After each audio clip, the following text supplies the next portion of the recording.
그래도 이렇게 많은 인원 앞에 강의하기가 정말 고등학교 2학년직에 내 옆에 있는 친구가 학생회장 선거 나간다고 해서 찬조 연설을 해달라고 부탁을 받은 적이 있습니다. 그때 이후로는 가장 많은 인원인 것 같습니다.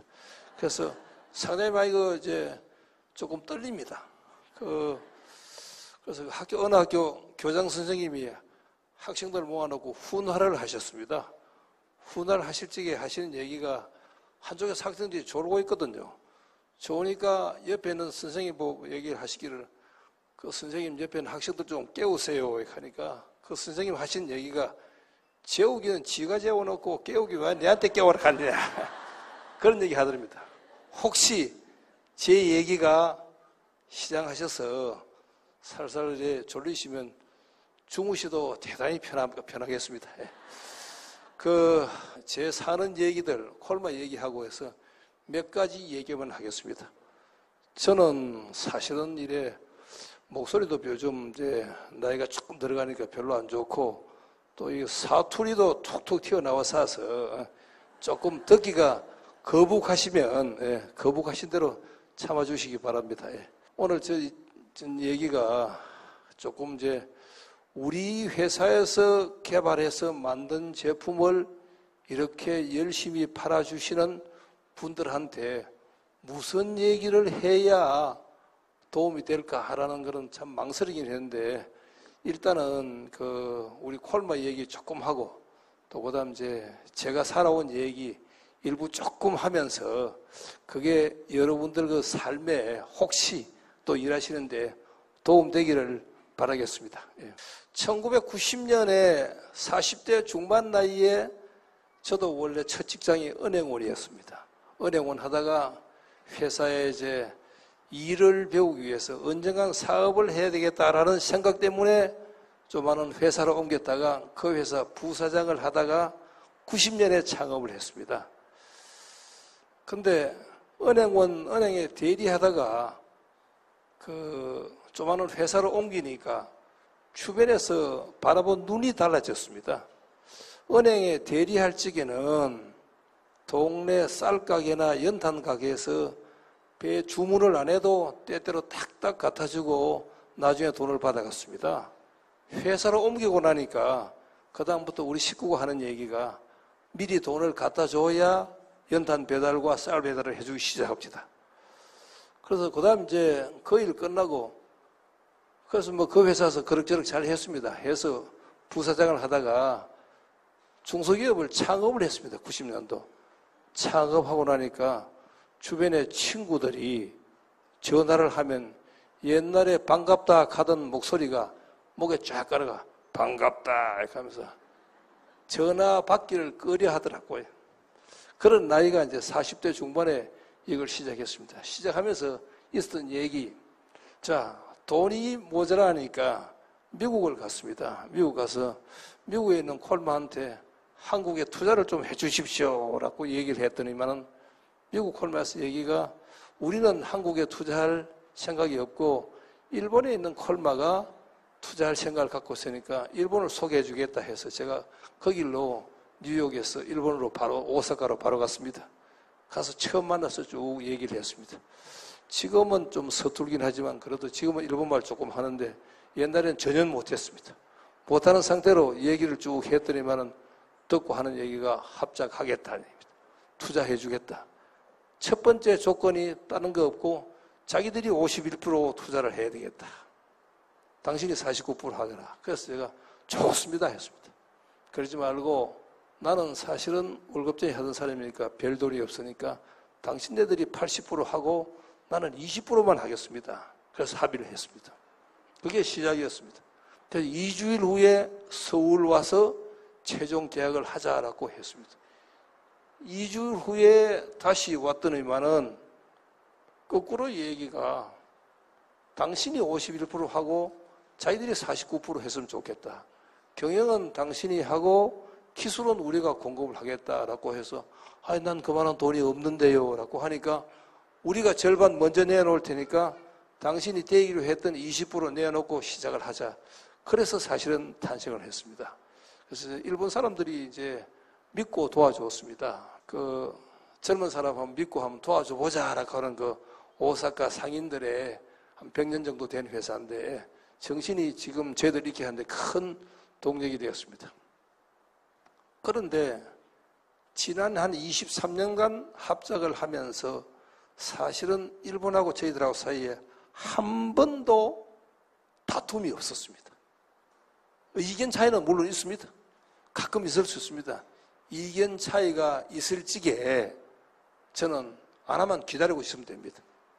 내 욕심 우기지 않고 내가 51% 투자를 하고 49%를 했는데도 그분들이 내보다 나이도 많고 또 회사 경력도 높으니까 기다리고 있으면 됩니다. 1년 정도 지나면 그때 했던 얘기가 상황이 바뀌면 내 얘기가 맞을 수도 있고 그 사람들 얘기가 맞을 수도 있으니까 1년 더 기다리면 됩니다. 1년 기다려서 안 되면 다시 2년 기다리면 됩니다. 그래서 그 20년도 동안 한 번도 다툼이 없었다는 것도 우리 회사의 자랑일 수 있습니다. 그때 제가 한 얘기는 나는 돈이 필요한 게 아니고 필요하죠. 필요한데 저도 나중에 제 개인 얘기에 18살 때에 이제 아버지가 돌아가시고 5남매 맞인데 외조모도 우리 집에 계시고 한데 그 돈이 필요 않진 않죠. 근데 일을 하면 돈이 저절로 와서 쌓여 있는 거지 돈 벌기 위해서 일하면 돈이 잘 안 옵니다. 돈이라는 게 무지개하고 똑같아서 꼭 도망가버리는 그런 속성이 있는 것 같습니다. 그래서 내가 일본 분들한테 했던 얘기가 나는 일이 필요합니다. 일이 필요하니까 80% 당신네들이 가지고 나는 20%만 투자해도 이 회사의 대표로서 일하게만 해주면 괜찮습니다라는 게 유일한 조건이었던 것 같습니다. 그래서 이제 그런 식으로 시작되었습니다. 그런데 또 하나 이제 물론 믿었던 것도 있긴 합니다만 23년간 오사카에 지금도 1년에 한 3번, 4번 정도 가는데 늘 같은 호텔에 잡니다. 그런데 일본 분들이 내보고 하는 얘기가 오사카에 다녀가는 한국의 화장품 한 사람들 숱하게 많은데 그 사람들 중에서 당신이 제일 별난 호텔에 잔다는 얘기예요. 왜 무슨 별난 호텔이냐? 당신이 제일 싼 호텔에 잔답니다. 지금도 90년 1월에 찾아갔을 적에 7,000엔 하던 호텔이 미쯔이 가든이라고 그 고라이바시 쪽에 있는데 지금도 7,000엔 합니다. 지금은 제가 이제 1년에 한 4분 정도씩 가니까 자주 가는 사람이고 카드도 만들어주고 미리 예약하고 하니까 디스카운트해서 7,000엔입니다. 23년간 7,000엔 하니까 가장 싼 호텔에 자니까 맡기도 되겠다 한 게 그 일본 사람들이 저를 믿었던 이유인지 모르겠습니다. 이래서 이제 콜마가 이루어졌습니다. 그래서 이제 여러분들이 취급하시는 그 제품을 만들고 개발하는 회사의 사원, 제가 우리 회사의 4번 1번입니다. 지금은 4번 1번인데 만든 지 23년 된 22년 된 회사인데 지난 5월 달에 창립 22주년 기념식을 했습니다. 제일 처음 3사람이 시작했는데 20주년 하니까 표창을 하려고 조그마한 금반지도 하나 만들고 해서 해보니까 7명이 나왔습니다. 자, 22년 전에 3명이 시작했던 회사에 20년 이상 근무한 사람이 7이면 적은 수 아닙니다. 그렇죠? 상당히 많이 했습니다. 오랫동안 일해주신 그분들의 덕분으로 저희들 회사가 있습니다. 그래서 그분들한테 늘 그 마음속으로 곰삭이 생각하는데 이분들 우리끼리 제가 표현을 여기 이제 핵심 가치라고 해놨습니다만 우리끼리 뭐가 가장 중요하다고 생각하느냐라고 하는 내용들 제가 간략하게 설명을 하는 게 여러분들이 우리 제품 믿어도 괜찮다라고 혹시 저 사람 만들면 믿어도 난 괜찮겠나라는 그런 생각을 하시리라는 뜻에서 말씀드리겠습니다. 사성이라고 이름을 붙였습니다. 이 사성오행이라고 한자로 써놨는데 거의 대부분 아실 겁니다. 쉬운 글자입니다. 예, 사성오행이라는 게 사성은 4가지 창조성, 합리성, 적극성, 자주성입니다. 그걸 가지고 성자를 붙여서 사성해놔야 좀 그럴듯하고 이거를 계속해서 보완하기 위해서는 5가지 행동을 해야 된다. 5가지 행동이 독서, 건금, 겸손, 적선, 우보라고 5가지 해놨습니다. 창조성, 아시는 대로입니다. 남들하고 달라야 된다. 같아서는 되지 않습니다. 앞에서 우리 아까 로얄 마스터 하시는 미스박이 망한 우리 집 때문에 그런 얘기 하는데, 망한 우리 집이 차별화되었습니다. 창조성이라는 저는 차별화 요소입니다. 한 사람 한 사람의 삶이 다 다르지 같을 수가 없습니다. 내가 갖고 있는 어려운 점을 에너지로 할 수 있는 힘, 이거를 우리 경영학에서는 우리 박사님 계시는데 네거티브 캐파시티라 해서 어려운 데서 뭐 잘 되는 게 나온다라고 하는 걸 우리말로 쉽게 하는 적이 있죠. 개천에서 욕 나온다는 얘기 합니다. 개천에서 욕 나온다. 그걸 하니까 어떤 여자분들 그러는데, 개천에서 욕 나오는 남자한테 시집가면 여자 죽어난다 합니다. 개천 몇 군 닦고. 그러나 개천에서 용이 나듯이 뭔가 차별할 수 있는 요소를 우리는 찾아야 된다. 콜마라는 회사, 그렇게 큰 회사입니다. 화장품 회사로서.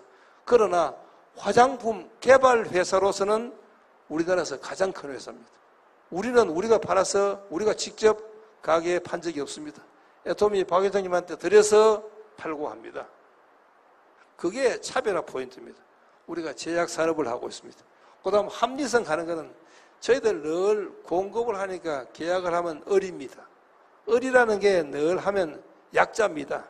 약자인데 약자가 강자하고 이기려고 그러면, 이기려고 보다는 대등하려고 그러면 실력이 있어야 됩니다. 그 실력이라는 게 뭐냐 하면 첫 번째 실력은 기술력입니다.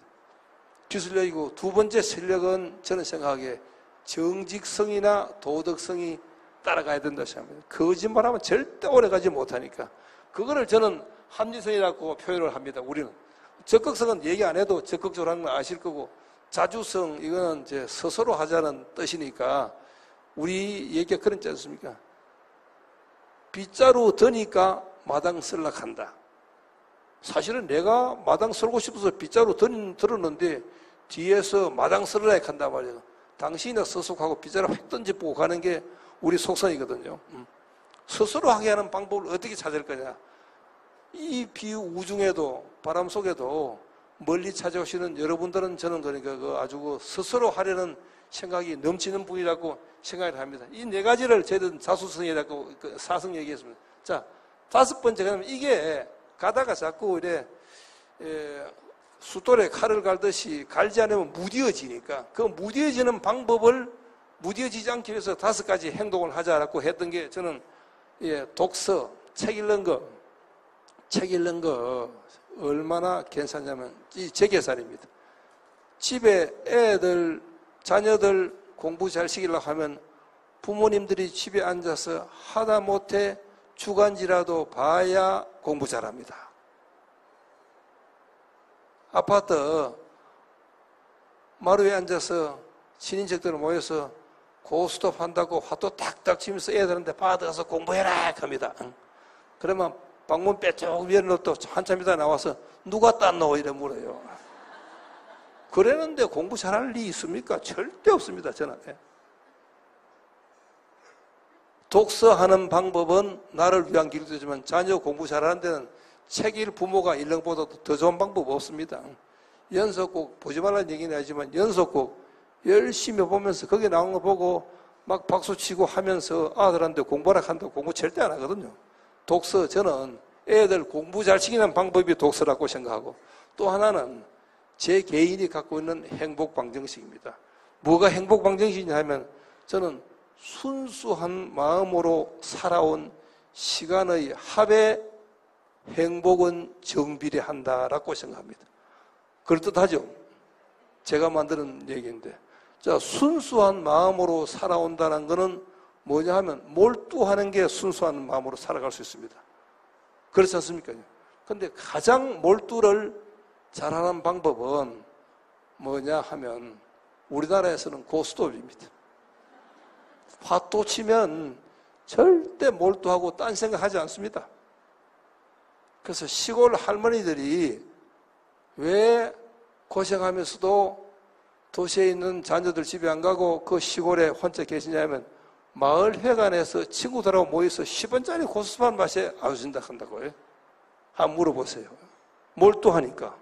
몰두하면 잡념이 없습니다. 그런데 도박, 도박 몰두하는 거 별로 좋지 않습니다. 강제로 몰두하는 방법은 그 다음에는 소위 그 마약하는 길이라고요. 마약. 그 다음 그것보다도 조금 낫긴 하지만은 또 몰두할 수 있는 거는 술을 좋아하는 사람들은 술을 많이 먹으면 빠집니다. 술에 취하면. 자, 도박, 마약, 술 다 별로 좋지 않은 몰두 방법입니다. 제일 싸고 몰두하는 방법은 책 읽는 겁니다. 증명해 볼까요? 자녀분들 만화 볼 적에 옆에서 아무리 딴 거 하나 해도 안 합니다. 맛있는 거 갖다 줘도 먹지도 않습니다. 그렇지 않습니까? 그러면 책 읽는 순간만큼만 만화 보듯이 책을만 볼 수 있으면 된다라는 개념입니다. 그래서 저희들 회사 콜마에서는 KBS를 해서 독서서 꾸리라 해서 1년에 6권의 독후감을 등록하지 않으면 성진, 누락, 상여, 연말 상여에서 CD 평가 받아서 상여에서 상당히 마이너스를 받습니다. 그래서 책 읽기를 강조하는 회사입니다. 왜 이러냐? 행복하라고 하는 얘기도 있지만 경험이 절대 필요하니까. 그래서 저하고 가끔 겨울 되면 주말에 우리 직원들 한 20명씩 부서별로 등산을 가는데 등산 갈 때 이래 보면 배낭 안에 거집이 있는데 책이 한두 권씩 꼭 갖고 온다고요. 한 20년 같이 하니까. 그래서 책 보게끔 강조하는 회사다라는 얘기는 제가 자랑스럽게 합니다. 자, 두 번째, 근검. 얘기 안 해도 압니다. 자, 이 근검은 제가 우리 다산 정약용 선생이 두 아들한테 보냈던 귀장 가서 보냈던 편지에서 나왔던 얘기를 통해서 소개를 하겠습니다. 근이 뭐냐? 부지런하다는 뜻이지 않습니까?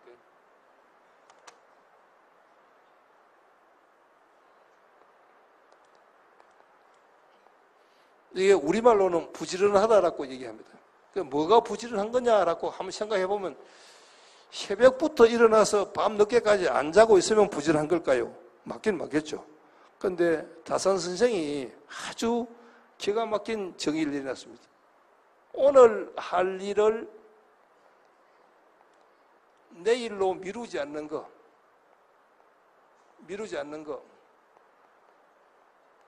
않는 거를 부지런하고 얘기했습니다. 자, 오늘 할 일이 있고 내일 할 일이 있습니다. 비 오는 날 할 일이 있고 비 오지 않는 맑은 날 할 일이 있습니다.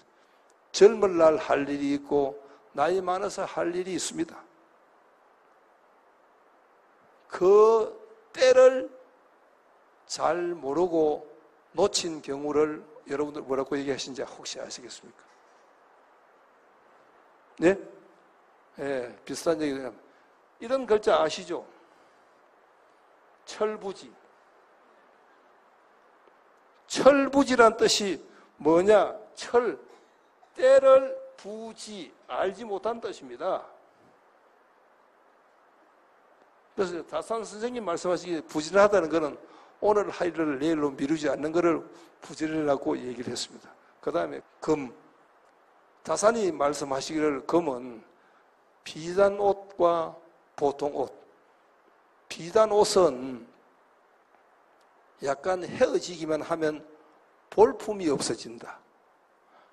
그러나 보통 옷은 약간 헤어져도 그런 대로 괜찮다. 그러니 어느 거를 평소에 입어야 할 옷이냐라고 판단하라고 자녀들한테 귀향지에서 보냈던 편지입니다. 저도 그렇게 생각합니다. 지금은 이제 우리 회사도 이제 뭐 개인 돈이 큰 건 아니긴 하지만 회사도 상당한 규모가 되고 저도 이제 주식으로 따지면 상당한 돈이 됩니다. 그래서 가끔 주변에서 야, 그 신발이고 옷이고 뭐 좀 좋은 거 사 입으라라고 얘기를 합니다.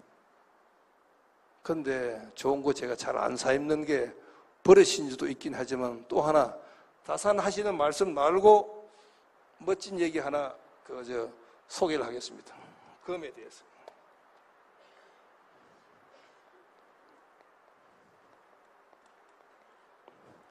어떤 얘기가 하나 있냐면 이런 얘기 있습니다.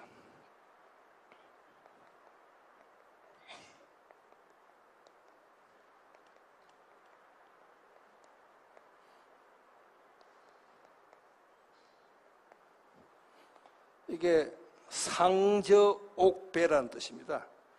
제가 이게 한자를 자꾸 써서 미안합니다만 한자 쓰는 거는 여러분들이 저보다 젊은 사람들은 저보다 영어를 더 잘합니다. 한자를 잘 모를 가능성이 있으니까 제가 이거 해야 폼을 좀 잡을 수 있어서 그렇습니다. 그게 이제 배추에 집에 배추 사와서 숨죽이를 하면 뭐 해야 됩니까? 소금 뿌려야 되잖아요. 한자로 소금을 좀 뿌려놔야 기가 죽어서 사는 게 그래 이해하시면 됩니다.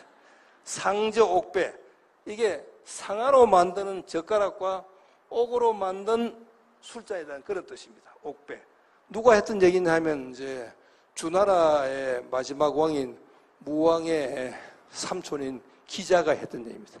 기자가 자기 조카한테 구원하면서 눈물로 호소하면서 충고했던 얘기가 상하로만 나무젓가락 쓰다가 상어젓가락을 쓰면 잔을 또 옥으로 바꿔야 된다. 옥으로 또 바꾸면 옥그릇에 담는 음식은 또 고급스러워야 된다.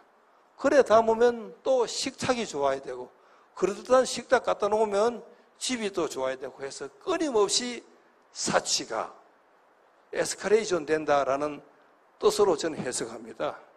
상저옥배. 그런데 저도 그렇습니다. 신발 하나 반판한 거 바꾸면 그 신발에 저는 옷이라든지 이런 거에 대해서는 아주 거의 포기했습니다. 왜냐하면 하나 바꾸면 다 연달아 안 바꾸면 완전히 돼지우리 주석자물통 되니까.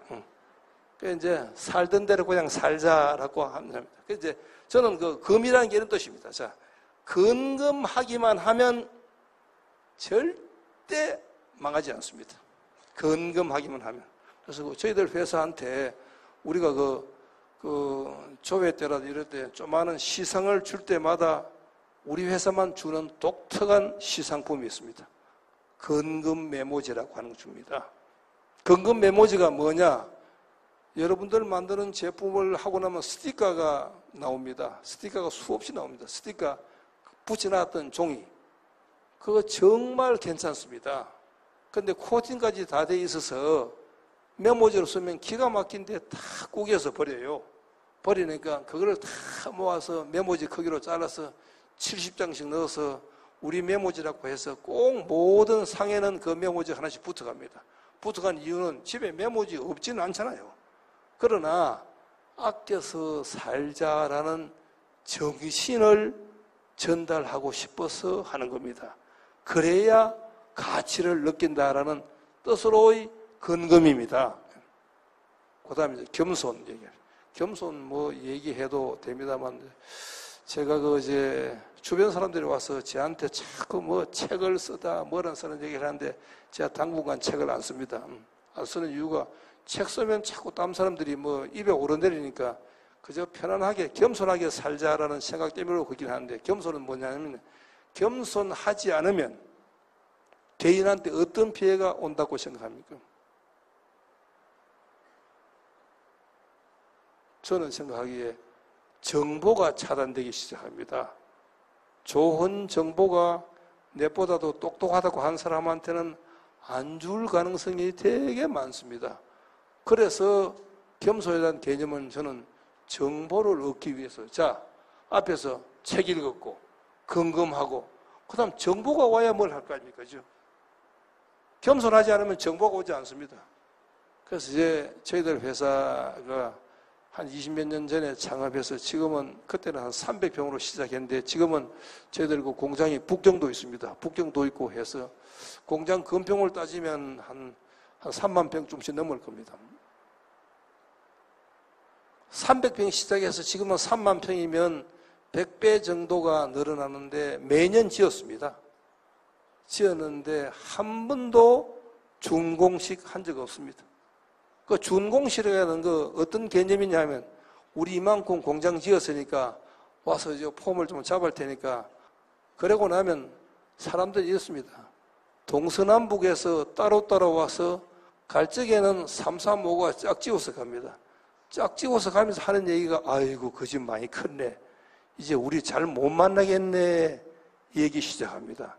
그때부터 씹기 시작합니다. 씹히기 시작합니다.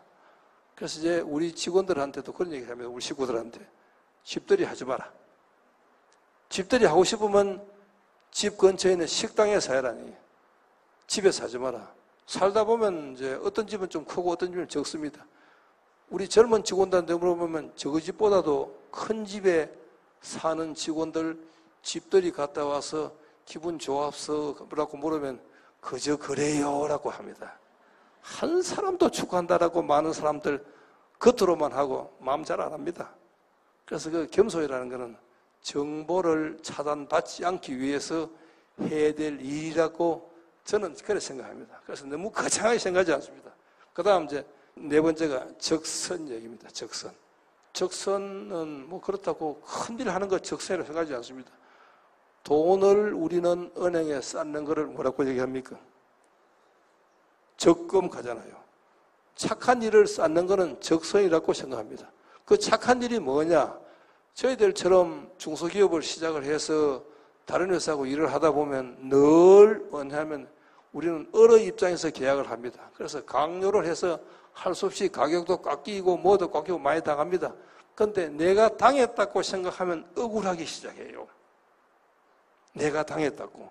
그렇지 않고 내가 깎아줬다라고 생각하면 내가 적극적인 행위를 한 거니까 적선을 했다라고 생각하면 억울하지 않게 시작하더라고요. 그래서 지금은 저희들은 우리가 항상 적선했다고 생각하자. 적선.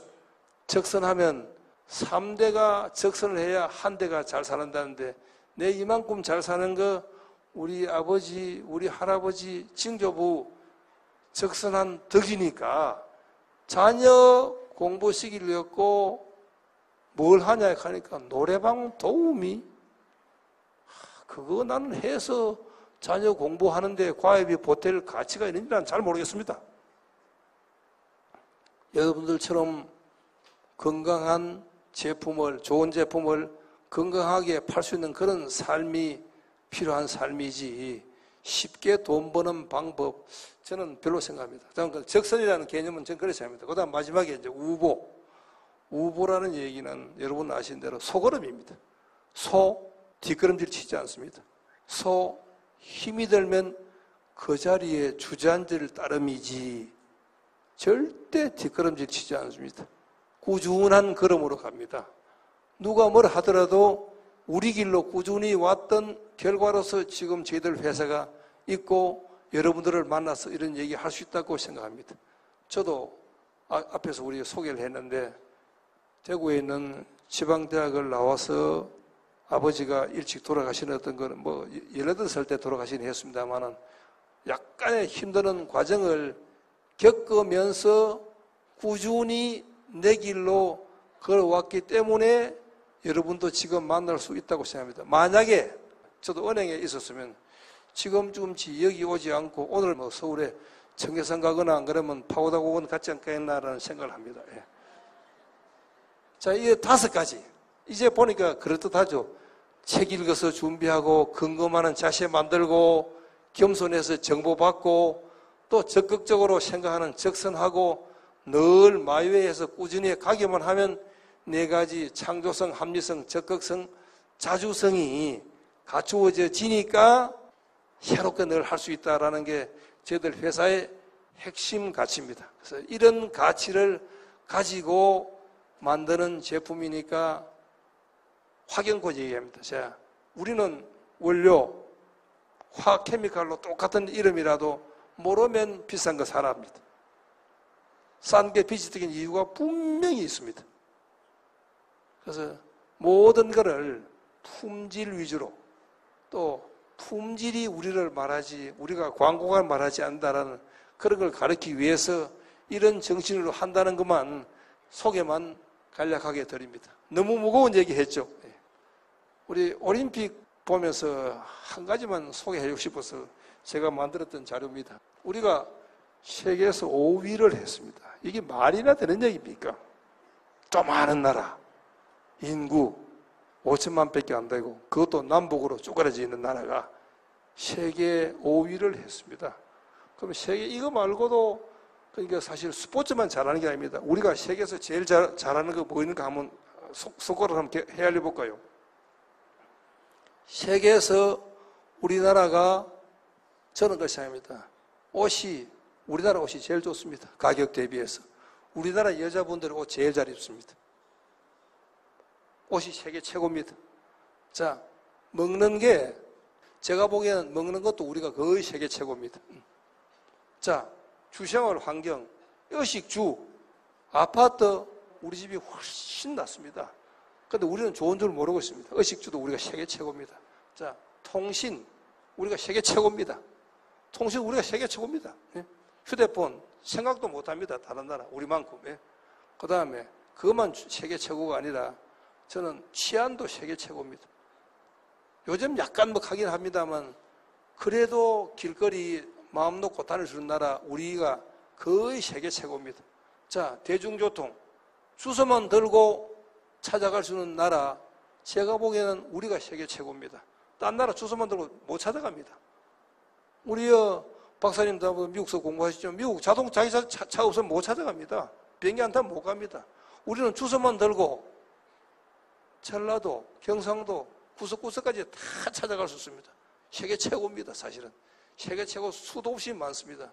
그런데 우리가 세계 최고인 줄 자꾸 모르고 있어서 그런데 자, 이게 펜싱 이거 아무나 하는 게 아니고 부자들만 하는 운동인데 이거 잘하잖아요. 원인이 뭐냐 보니까 유럽 선수들보다도 키도 작고 팔도 짧은데 그 대신에 스텝을 2배 이상을 단위 시간에 뛰게 하니까 이기더라.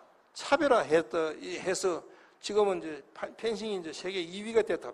이것도 자, 우리 양학선이라는 선수 세계에서 더 펄스도 최초로 유일하게 최고로 해서 자기가 만듭니다.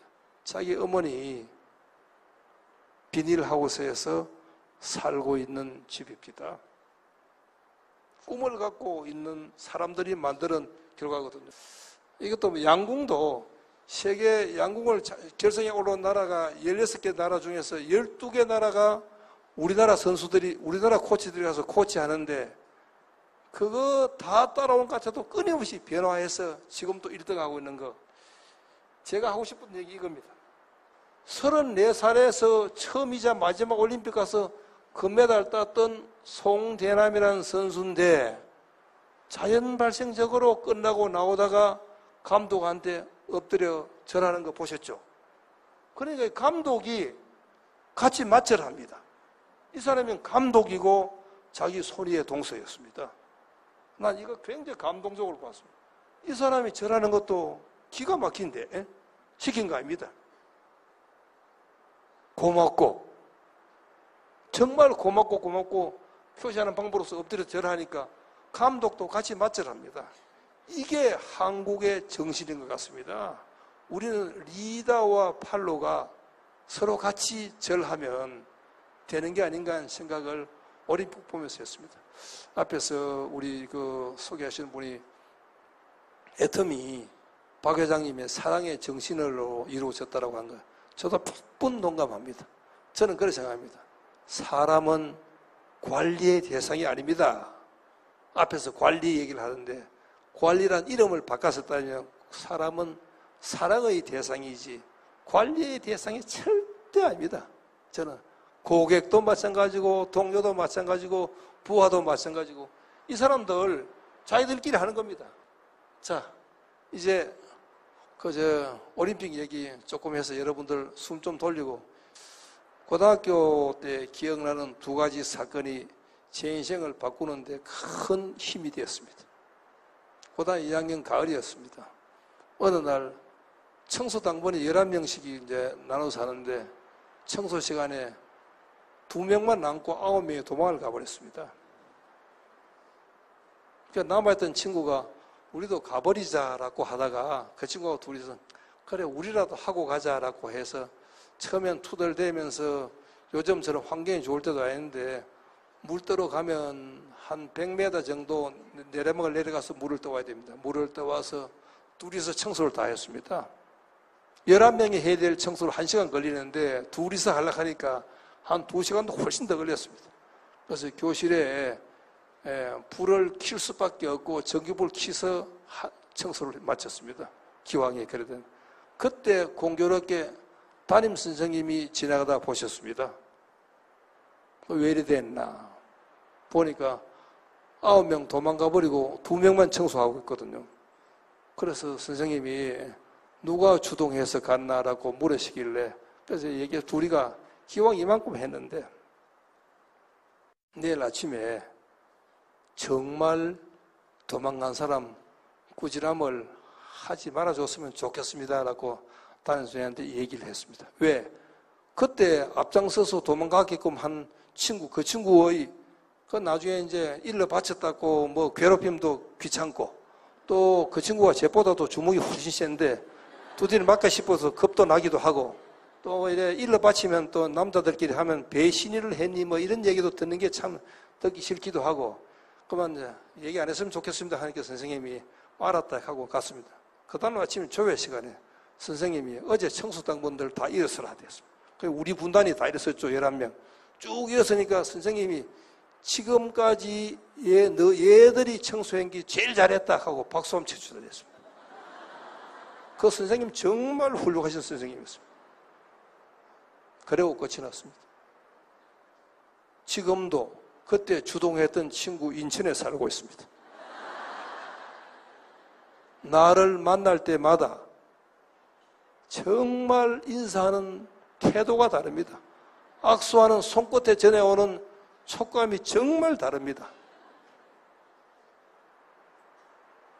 원인은 제가 혼자 청소했다고 해서 투덜대지 않고 생색 안 냈던 결과가 지금도 우리 그 고등학교 동창생들끼리 가끔 모일 일이 있으면 무슨 일이 있으면 항상 나를 앞세우고 내 칭찬을 해줍니다. 아이고, 제가 그 얘기는 생색을 안 내야 오래 갑니다. 정말입니다. 정말 생색을 안 내야 오래 가지. 우리 남자들 여기 많이 계시는데 조만한 거 해놓고 마누라한테 생색 내기면 시작하면 아이고 그거 딴 집은 그것보다 더 큰 거 해주는 데 갑니다. 생색 안 내야 됩니다. 사모님도 마찬가지라고. 저는 그렇게 생각합니다. 조그마한 거 하고 나서 생색을 안 내면 효과가 평생 간다. 그 고등학교한테 배웠던 첫 번째 일입니다. 두 번째 사건이 하나 있었습니다. 이게 수학여행 대신에 목장 실습이라고 써놨는데 제가 다니는 그 학교가 그 수학여행을 안 가면 수학여행을 그 당시에 고등학교 2학년쯤에 수학여행을 가는데 가을에 가는데 그날 수학여행 안 갈 사람 손 들어보라 하니까 그날 손을 들었습니다. 왜냐하면 아침에 나오면서 5남매가 이제 학교 다니는데 고등학교 다니는 동생 1학년짜리 저 중학교 3학년짜리 하나 있었고 중학교 1학년짜리 있었고 그다음 국민학교 둘이 있는데 중학교 다니는 동생 둘 등록금 때문에 엄마하고 얘기하는 얘기를 들었어요. 듣고 나서니까 둘이 등록금 때문에 걱정을 하는데 이거 수학여행 가지 말자 싶어서 안 갔습니다. 안 갔다 계속 했는데 수학여행 안 가는 사람이 얼마나 되면 한 30명쯤 됩니다. 30명 수학여행도 수업이니까 집에 놀게 하는 게 아니고 학교 부설 목장이 있는데 부설 목장 나와서 3박 4일 동안 일해야 됩니다. 그래 일하러 가면 안 갔던 사람들 전부 다가 저렇게 나는 뭐 돈이 없어서 수학여행도 못 갔는데 목장 와서 이거 소똥까지 치워야 된다 하고 투덜대기 시작합니다. 사실은 투덜대기 시작하죠. 저도 마찬가지인데 가만히 있으니까 참때가 돼서 일도 별로 안 했는데 목장 가서 목장 우유를 한 병 줍니다. 자, 목장 우유 1960년대 초반 그거 함부로 잘 사 먹을 수 없었습니다. 예? 나이 드신 분들 기억하시겠지만 목장 우유 한 컵 마시고 나니까 미안한 감이 덜금 들어서 그거 마시고 기왕 일할 밖에서 하자 싶어서 열심히 소똥 치워서 소집 옮기고 했습니다. 나흘간 하고 나니까 기왕 할 밖에서 돈이 모자라서 수학여행 못 갔는데 투덜거리고 있을 밖에서는 차라리 열심히 일하니까 투덜대지도 않고 시간도 잘 가고 오전 오후 한 그릇씩 주는 목장 우유 그렇게 맛있고 점심시간에 준 국밥이 그렇게 맛있습니다. 그래서 기왕 하려면 적극적으로 하자라는 생각을 고등학교 2학년 배웠던 게 저는 고등학교 뭐 다른 것도 많이 배웠습니다만 큰 소득이라고 생각을 했습니다. 고3 때 18살 때 아버지가 돌아가셨습니다. 돌아가시고 나니까 그다음 이제 제가 그 했던 일이 무슨 일을 했냐 하면 그 돌아가시고 나서 한 달 반 만에 서울대학 시험을 치는데 둘렁 떨어져 버렸습니다. 나는 떨어지리라고 생각 안 했는데 떨어졌습니다. 결과적으로. 떨어지고 나니까 아버지 친구인 집안의 아버지 아저씨, 내한테 할아버지 되시는 분이 야, 네 동생 줄줄이 있는데 내 따라와서 일이나 배우라 합니다. 그 일이 무슨 일이냐면 그분이 무슨 일이냐 하면 요즘식으로 하면 건축업자고 옛날식으로 하면 집장사입니다. 집 지어서 파는데 따라다니면서 일을 배우라고 해요. 그래서 뭐 별 수도 없고 군에 가기 전에 그 말도 그럴듯하기도 하고 또 나는 대학 시험 떨어지는 내 자신이 부끄럽기도 하고 밉기도 하고 하니까 건축 일 현장에 나가서 일 배우기 시작했습니다. 근데 일 배우는데 뭐 젊은 어린애가 가서 일 배울 게 없으니까 낮에 와서 잔심부름하고 저녁에 집장사들 집 짓는데 그게 목재하고 뭐 쫙 나눠놓으니까 움막점은 만들어놨는데 그게 밤에 불 피워놓고 해서 그거 목재 지키는 겁니다. 새벽까지. 그 일을 이제 하기 시작했습니다. 그런데 목재를 지키는데 춥기도 하고 잠도 오기도 하고 하니까 할 일이 없으니까 할 수 없어서 고려대 때 보던 소설책하고 책을 늘 보기 시작했습니다.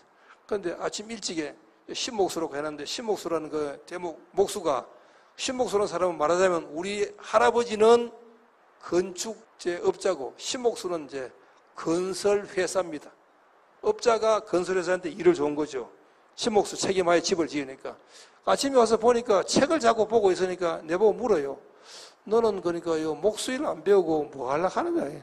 뭐 심심해서 봅니다 하니까 이래 책 보는 거 보더니만 가만히 보더니만 그만 내가 용돈을 조금씩 줄 테니까 야간 경비만 쓰고 낮에는 안 나와도 된다 하면서 책을 보라고 얘기를 했습니다. 그래서 사실은 조금 늦게 대학을 갔습니다.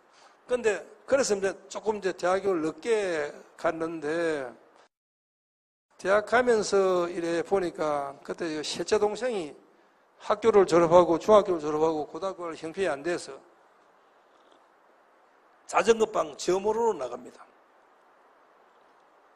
자전거방 점원으로 나가는데 그 자전거방이니까 자전거를 하나 이제 출퇴근용 자전거를 줍니다. 거기다가 도시락을 싣고 가는데 그 밑에 보니까 영어책이 있어요. 그래서 그날 내가 정리에 들어와서 그 영어책 왜 갖고 다니려고 물어보니까 이 친구 간다고요.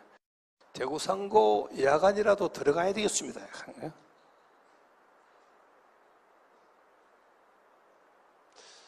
그래서 이제 그 동생을 데리고 그랬습니다. 그래 해라 하면서 앞으로 이제 나의 삶에 대해서 이제 조금 더 깊이 생각하기 시작했습니다.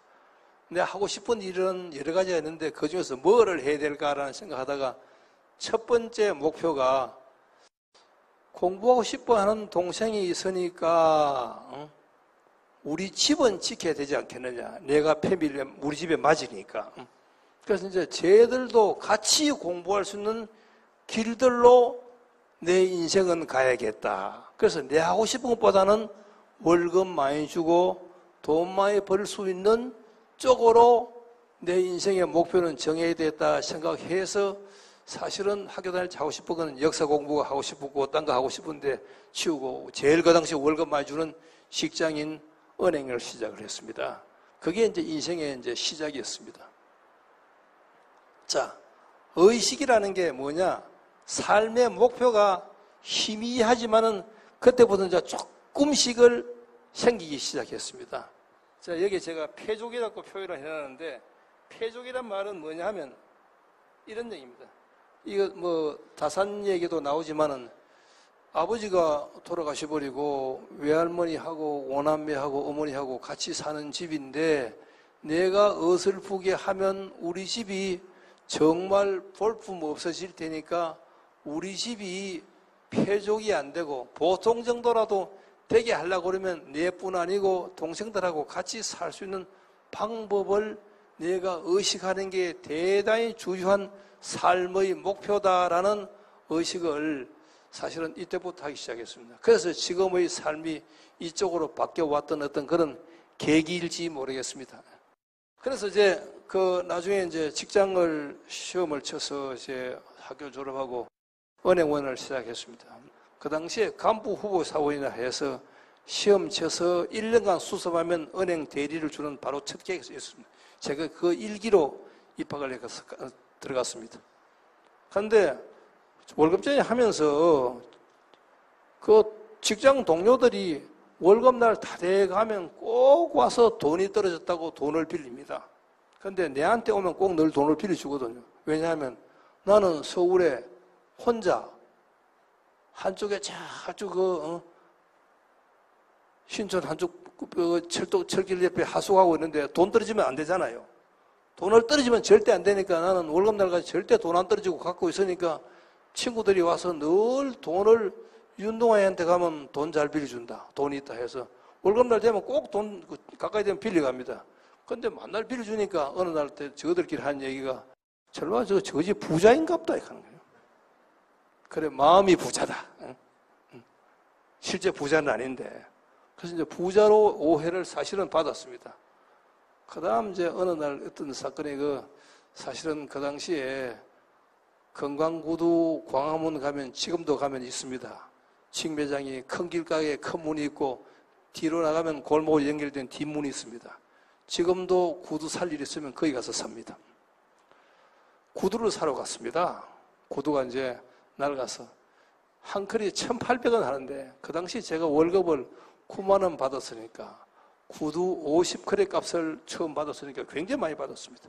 그런데 구두 사러 가보니까 어떤 생각이 드느냐면 우리 아버지 돌아가시기 전에 국민학교 교감을 하셨는데 5남매 키우다 보니까 맨날 다 떨어진 구두를 신고 다니시는 게 생각이 자꾸 나는 거예요.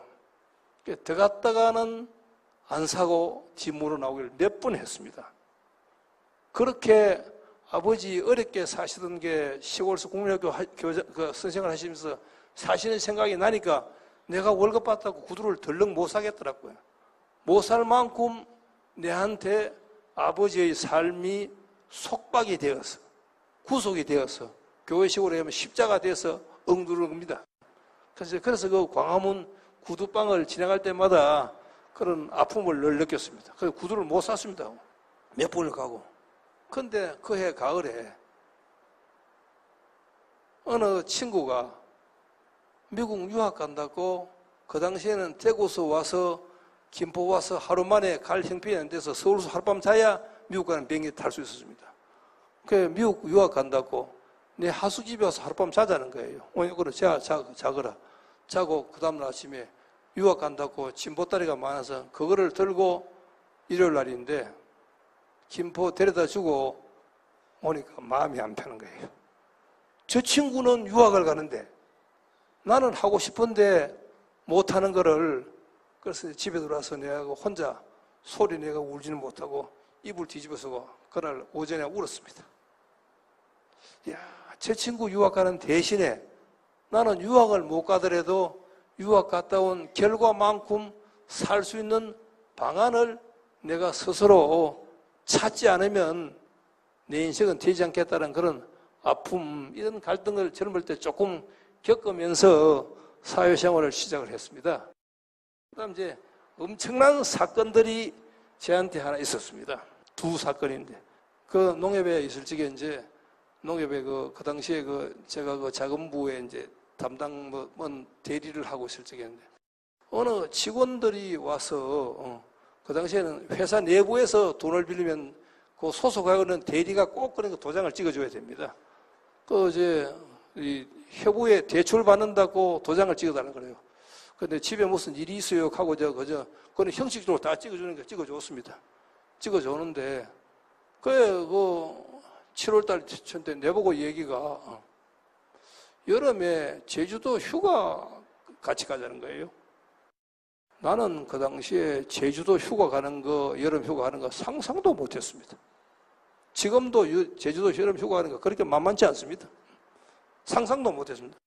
그것은 저 사람들은 부자인갑다라고 생각하는데 말이 좀 뒤바뀌었습니다만.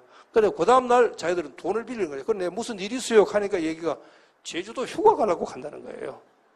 이야, 이거 빚내가지고 제주도 휴가 가나? 그 생각하니까 이게 제 머릿속에 이해가 되지 않아요. 그래서 그날 밤에 하숙집에 들어와서 제가 밤새도록 잠이 안 오더라고요. 저 사람들은 여름 휴가 빚 내서 제주도 가려고 하는데 나는 1,800원 하는 구두도 한 컬레 마음대로 못 사 신으면 이거는 나는 삶은 내 삶은 뭐냐? 저 사람들 생각은 틀리고 내 생각은 맞은 거냐? 이런 생각하니까 내 생각만 맞고 저 사람들이 틀린 게 아닐 거다라는 생각을 밤새도록 해봐야 그거 말고 딴 생각 안 들었습니다. 그래서 그날 밤에 사실은 잠을 거의 못 자면서 이건 내가 틀렸구나. 저 사람들 말이 맞을 수 있겠구나라는 생각을 했습니다. 생각을 하면서 다른 사람들의 생각을 받아들이기 시작을 하자.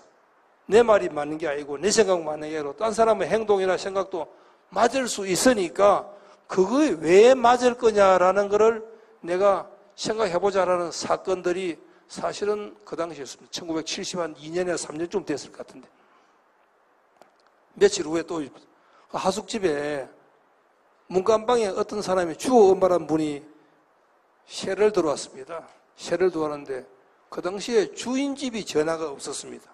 그런데 문간방에 새 들어온 사람이 전화기를 갖고 들어오는 게 전화를. 그 당시에 70년대 초반까지 전화가 재산 목록 1호 내지 2호였습니다. 집이 1호고 전화기가 백색 전화 2호였습니다. 그 양반이 뭐 하는 사람이냐면 남대문 시장에서 팔 벌리고 거기다가 걸어놓고 구두 파는 사람이에요. 내외간에. 그래서 그 양반이 꼭 그 휴일날 내가 집에 있으니까 백색 전화기를 내 방에 넣어두고 갑니다. 가면서 내가 물었어요. 일요일날도 일하러 나가니까 그 사람한테. 그 전화기가 가당치 않은 건데 이 전화기 왜 필요합니까? 라고 물으니까 주 엄마가 아이고 나는 내 하고 싶은 대로 하고 살랍니다 하는 거예요. 표현을. 나는 내 편한 대로 전화도 하고 살랍니다. 주인집이 전화 없습니다. 새방송 온 사람이 백색 전화한 거 보고 두 사건이 정말 저한테 생각을 바꿀 수 있는 계기가 되었습니다. 내 말고 다른 사람의 생각도 받아들이고 맞으니까 그 사람들 생각을 받아들이자라는 생각을 하고 그 사람들 삶, 환경, 가치, 행동을 배우자라고 생각하니까 사람들을 존경하는 어떤 마음이 생기기 시작했던 게 내 삶의 가장 큰 변화라고 저는 생각합니다.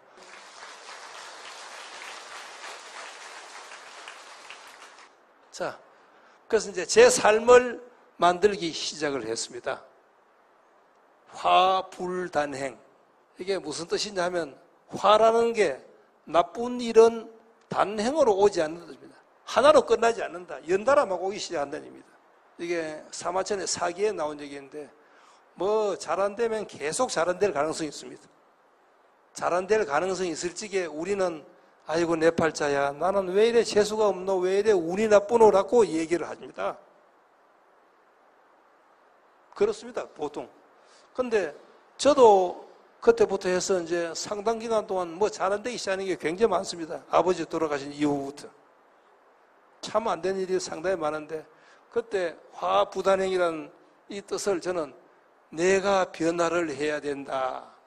그렇지 않고는 화가 계속해서 온다는 이 뜻은 화라는 것은 잘못돼서 그는 단수로 오지 않고 복수로 온다는 그런 뜻입니다. 연달아 막 온다는 그런 뜻입니다. 그거를 이겨나가기 위해서는 변화를 해야 된다. 끊임없이 변화를 해야 된다. 그래서 이제 변화의 대표적인 얘기 여러분들 많이 들으셨을 테니까 한 가지만 간단히 솔개 얘기 들으셨죠?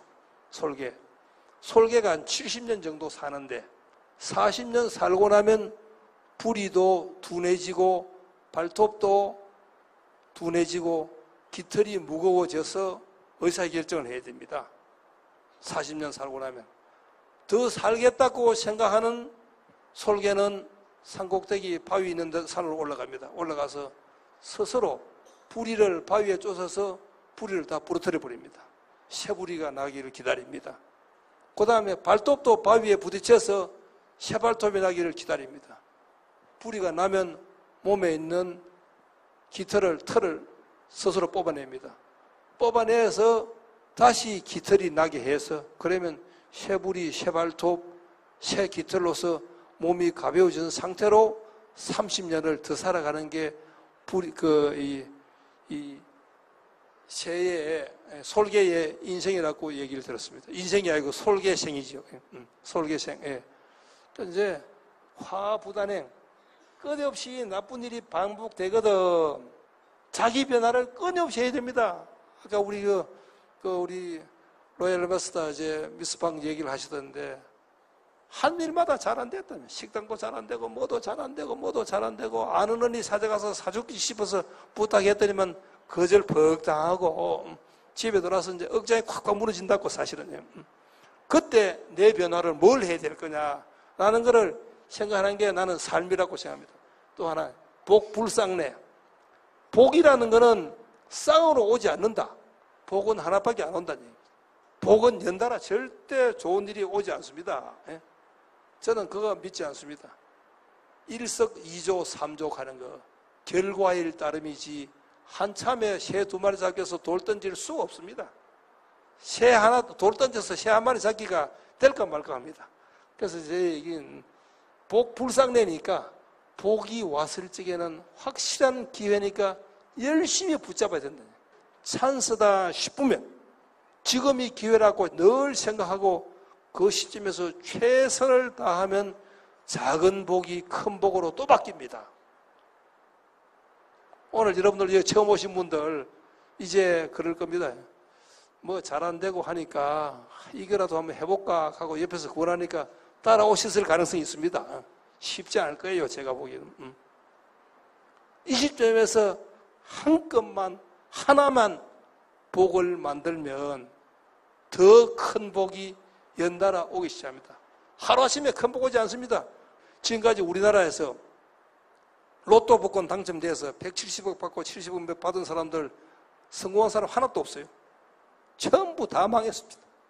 마누라하고 이혼하고 세부인하고 만나서 또 쫓겨나고 뭐하고 신문 나중에 필요하거든요.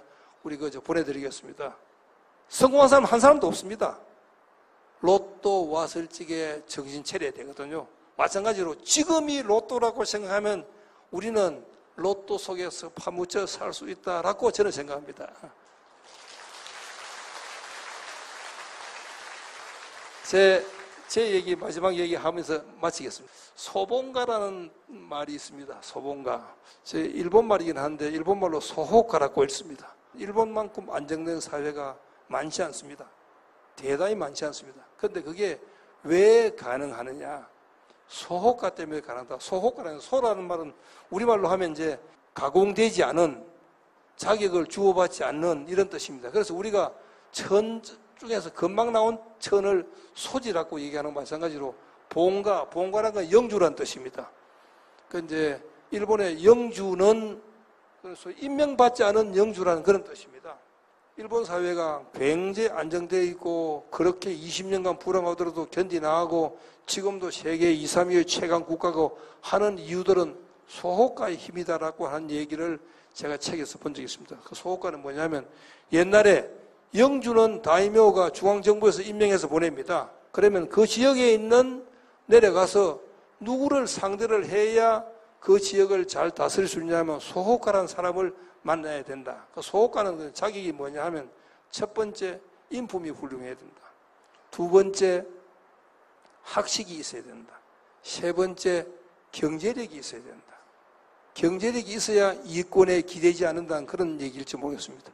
그래서 저는 과거 이제 이래 직장 생활도 하고 회사 생활도 하고 하면서 여기저기 있었던 딴 일을 한번 손대보지 않겠나라는 정치권의 유혹도 있었고 딴 쪽에 유혹도 있었습니다만 하지 않겠다고 가졌던 마음은 나는 이름 없이 타이틀은 없고 정부에서 인정받지 않고 하더라도 나는 삶을 소호가 그저 인품이 괜찮고 학식이 있고 상당한 경제력이 있어서 주변한테 구두권 얘기 안 들을 수 있는 삶을 내 삶의 목표로 생각한다라는 게 제가 지금도 갖고 있는 꿈이고 지금도 갖고 있는 그런 소망입니다.